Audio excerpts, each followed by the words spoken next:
Hello, this is an Excel VBA database that works in Excel 2007-2010. This particular database is used for membership, and here you can see our membership count in our database right now is 0. So we're going to import some members, and the import's coming from this directory, this file name, and so now you can see there's 21 records in the database.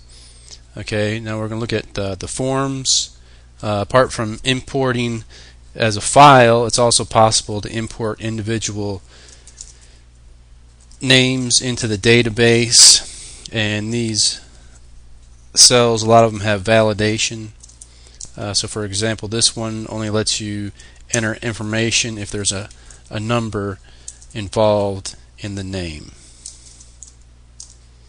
Okay, and then when you get all the information in here, you can hit submit, and you're asked to confirm before putting that data to the database. When you hit submit, you're also generating a member number, the next number in the sequence. Just going to point out one more validation. There's some items have validations like the state, so you only put in certain values.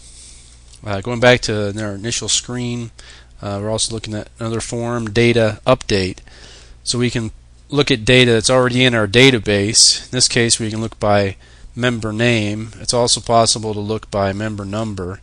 And then in either case, from the drop-down box, the user can use the up and down arrows to look through each record in the database. Again, going back to our initial screen, we have some reports that we can look at. There's an example of a report. And going back to our initial screen, what we can do with the reports is we can export them and then use them, for example, in Microsoft Word for a mail merge. So in this case, we're click the export data button. That exports the data we just saw a moment ago. The reason it just worked as quick as it did is because this file is already there, just overwrote it. So if we take that file out and hit export, we'll be asked to create a file name, and we can put in a file name. In this case, we'll hit cancel and exit out of that. So we can have some other reports. We can look at reports by state. There's members by the state of Colorado. Here's members that are within the United States. And then we also have a help feature that has basic help information about how this project works.